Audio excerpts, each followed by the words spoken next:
little bit noisy. Speak up, I can't hear you. It's a little piece of kit actually for riding around town. Oh, I don't care if anybody sees me.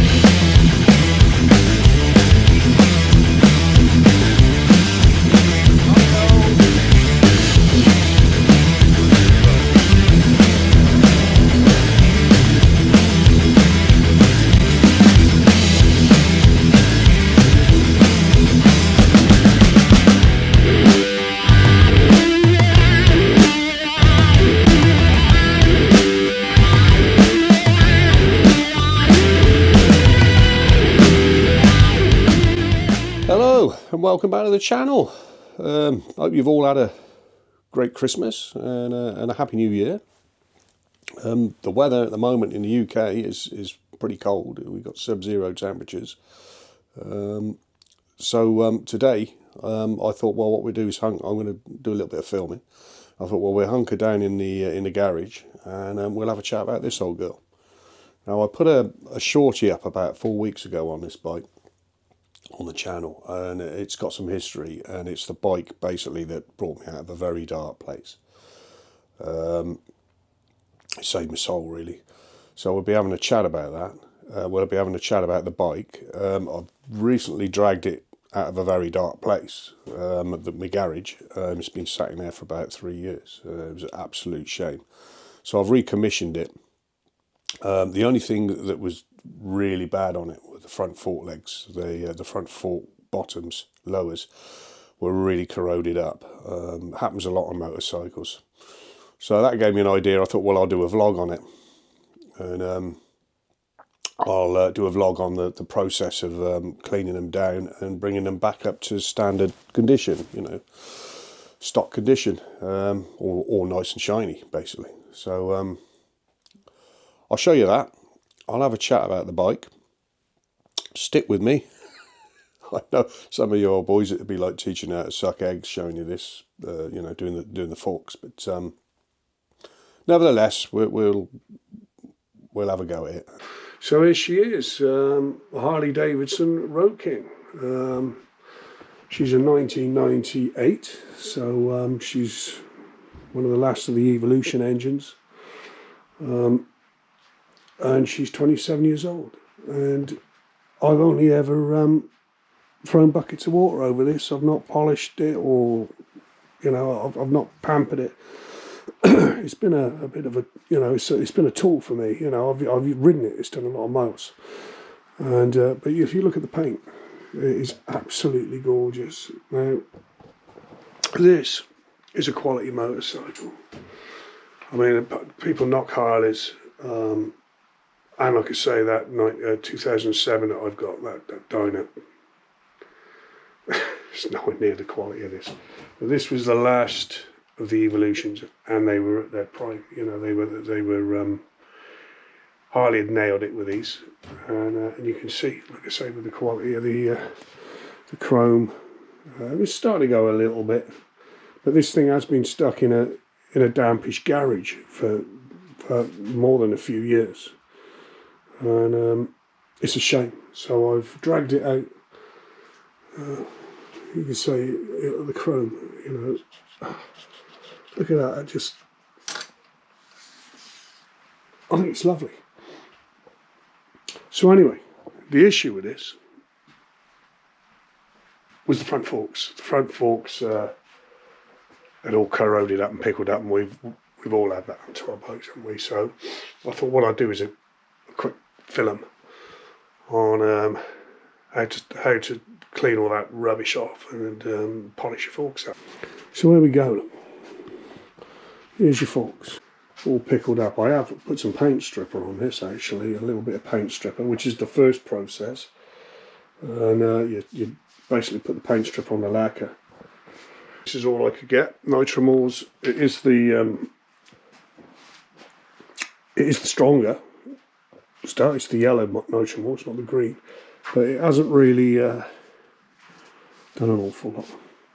So what I normally do is I put some wet and dry, and I'll rub it down with wet and dry, get rid of the lacquer, and you take it down in stages, and then basically you finish it off with auto sol, and you end up with a finish like that. Now, I don't think that's too bad, to be quite honest. I think that looks quite nice compared to that. So this is your auto sol, your solver, auto sol, metal polisher.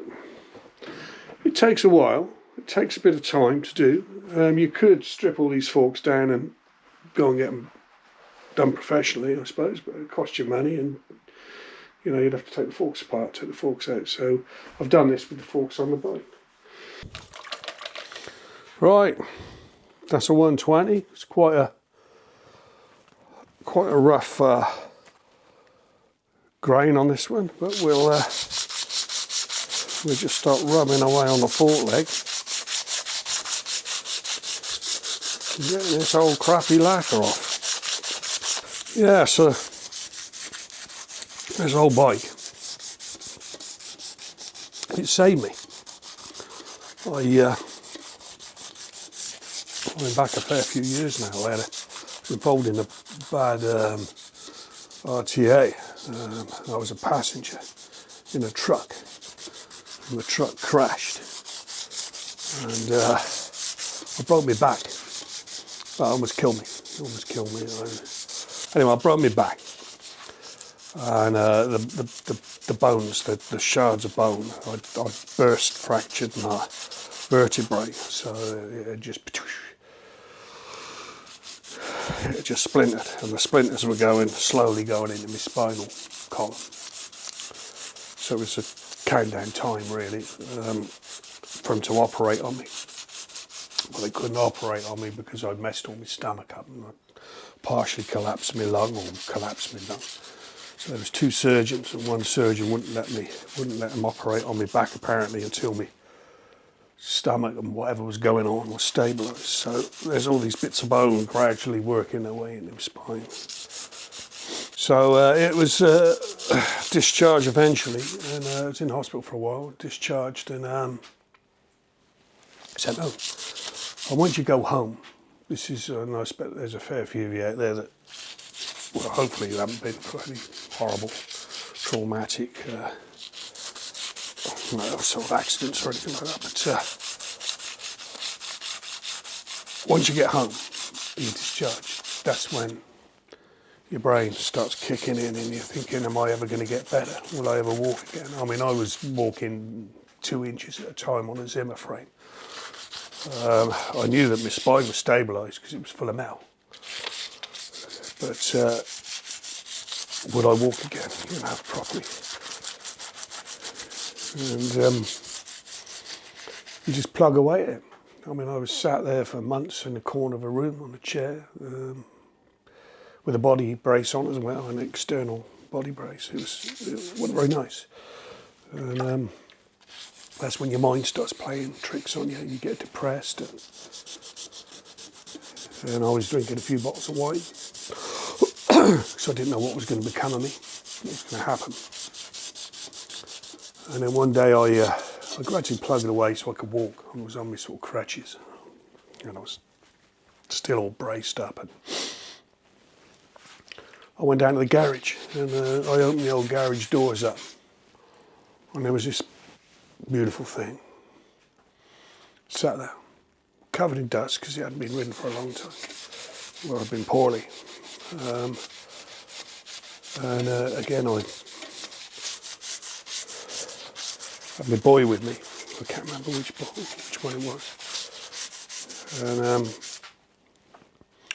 I sort of thought, I wonder if I can get on it. So I sort of managed to get my leg over it. And sat there, sort of cock-eyed on it, and I thought, I wonder. Now, these things are heavy, but there's the weight is low down.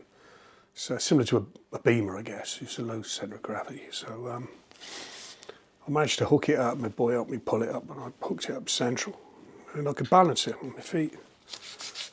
And that was just amazing. I was sat back on a bike again, and my head just clicked. I thought, wow, I'm sat back on a bike. And as you probably know, that's my DNA. Motorcycles. That's what makes me. That's what I'm all about.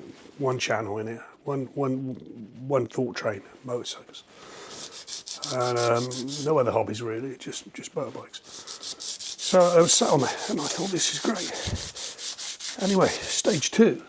Once I knew I could balance it, we got it out of the garage. Got it on the drive. And then one thing led to another, and the next thing I know, I'm sat up on the road. My boy's got my crutches in his hand, and I fire it up, and she fires up straight away. It's almost as though she's my friend, She's saying, "Yeah, I know I know how you are. I'm going to start for you." And she started up, and I put her into gear, and I was off down the road. This is a quiet road, mind you.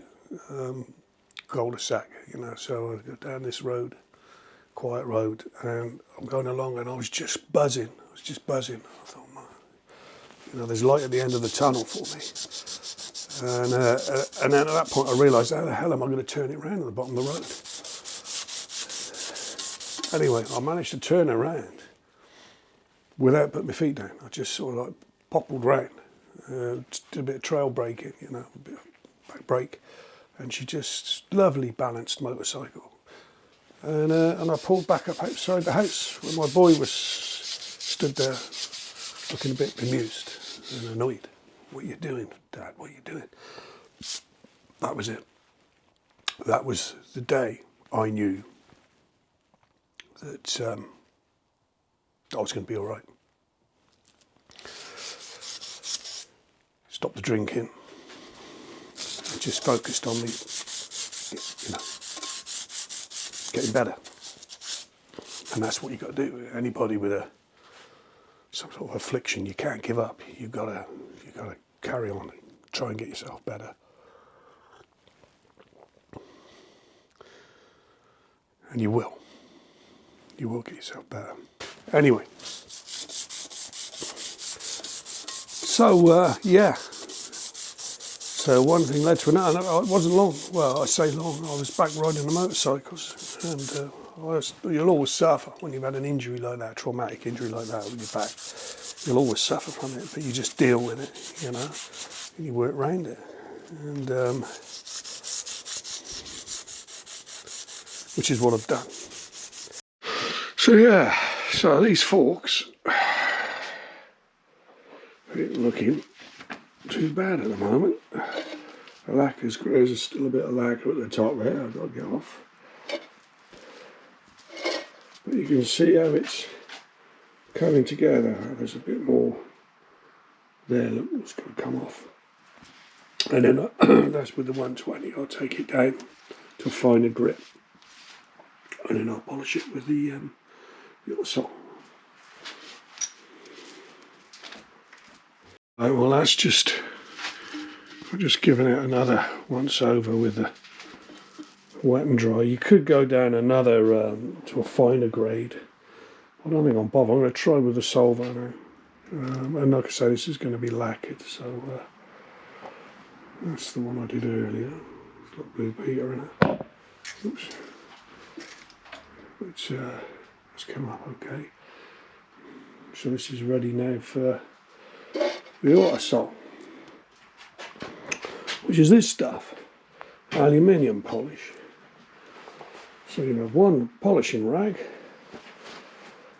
and one pair of pants for application.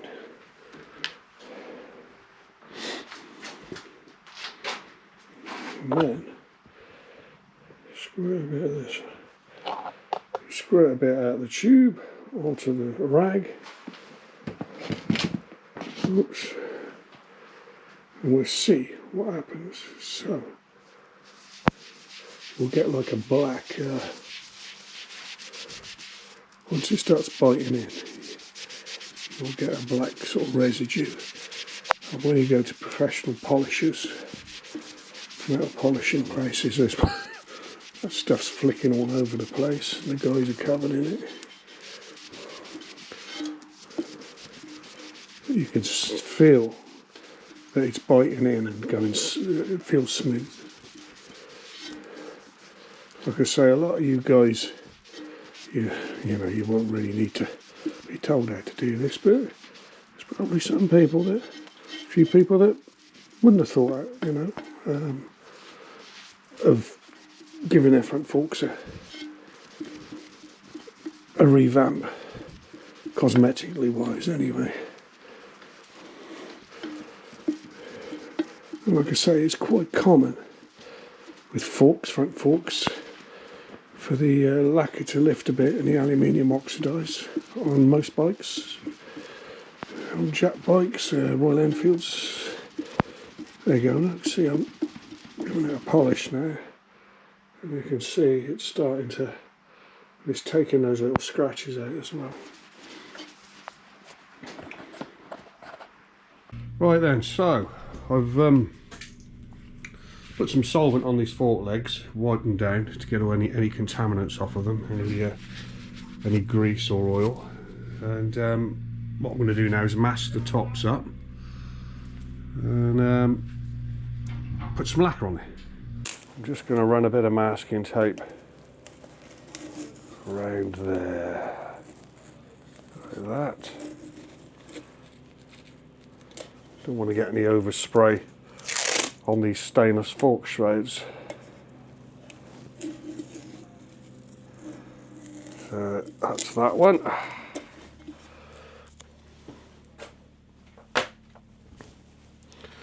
So I'm going to get some thicker masking tape.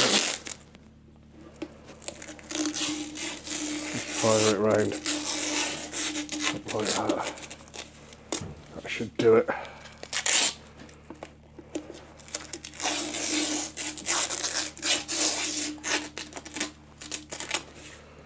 Right, that should keep the lacquer off of there.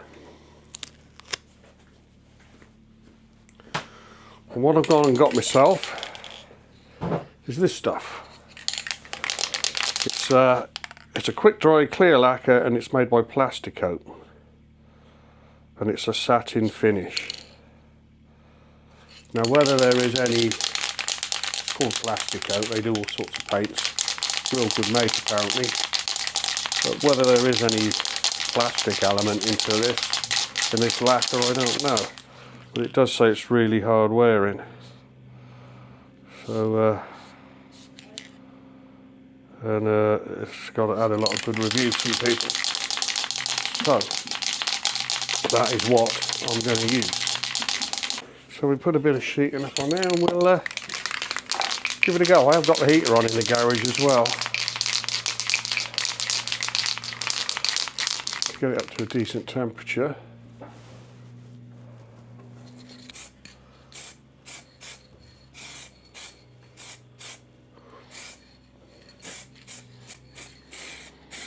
Just a nice even spray on there, not too much. So that's your left hand fork leg done. Oh, that does smell a bit.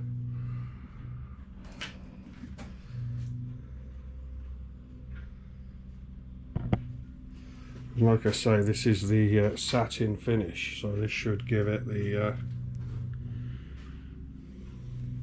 that should give it the factory look to it, standard factory look. We'll see once it's hardened off a bit. Right, we'll start the other one now. Start this one. Right then, well that's the two fork legs done. We'll let them dry off.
it's lowered down now, it's on the floor, seats on. So we'll see if it starts up and see if we can blow those tennis balls off the ends of the exhaust. The reason why I've got these tennis balls on here will become apparent. The amount of times I've hit my legs on these, they're like really sharp. And, and they protrude a fair old way from the back of the bike. Not everybody's cup of tea, but they work. They almost work on it. Because these pipes are screaming eagle. So they're more or less straight through, there's no baffling. But where they crease the edges, the ends of the silencer, a bit like Brooklyn's, like a Brooklyn silencer, it cuts all the noise down. It sounds absolutely lovely. So that is the an American slant on the Brooklyn silencer. But they're bloody sharp. They're weapons. Right then. I haven't got the panniers on, I haven't got the pack bags on yet, but let's see if the old girl will start up. Open the door up. So let's get on it. Oh god, this bike is so comfy. So comfy. Now what's happened on this is I've lost me the LED. The LED's decided it ain't going to work on me mileometer. So but anyway, let's fire on. Let's switch on. Now this is unusual for an Evolution motor. It's just got fuel injection, and they did play around with it on a few models, which is the Road King Classic. And they, like I say, the fuel injection it wasn't supposed to be much cop, and a lot of people took the injection unit off and put a carb on there. But so this one's never given me any grief. So you know, if it ain't broke, don't play around with it. So I've left it on. So anyway, let's give it a go. Give the button a prod.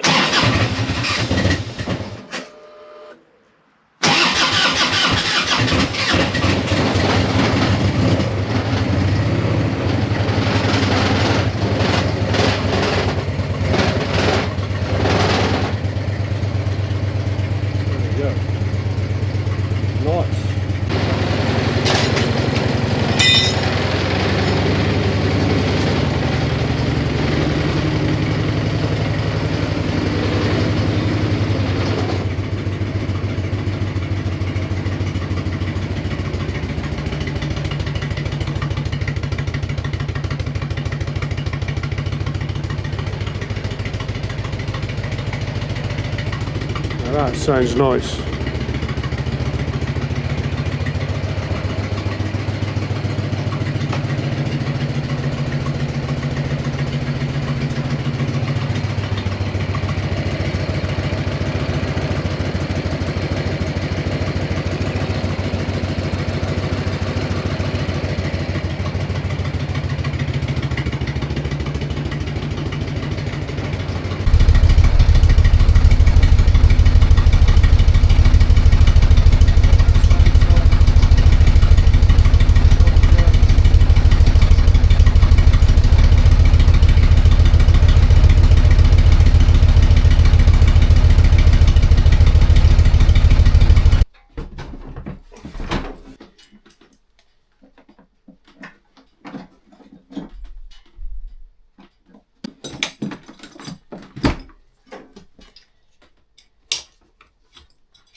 Right, well, that's the end of the vlog. I hope you found it of some interest. How to recondition your front forks for no money. The weather's been horrendous the last week or so, sort of sub-zero temperatures, so that's why I haven't been out filming on the bike. But like I say, I hope you found this of some interest and maybe learnt a little bit about Harley Davidson's, you know, the good old Evolution engine, which is the one to buy, I think. And a little chat about what the bike means to me. It means a lot to me, this. I'll never sell it. But I'll have this out on the road this summer. I'll be riding this a lot more and doing a bit of touring. I don't know whether I'll have it on the Ridgeway or not. It's been on the Ridgeway, but whether I'll be taken down the Ridgeway, I doubt very much. I'll leave that to the Hemi. But yeah, so like I say, thanks for bearing with me, and I will see you on the next one. And I promise you I'll be riding my bike on that one. So take care. To the next time.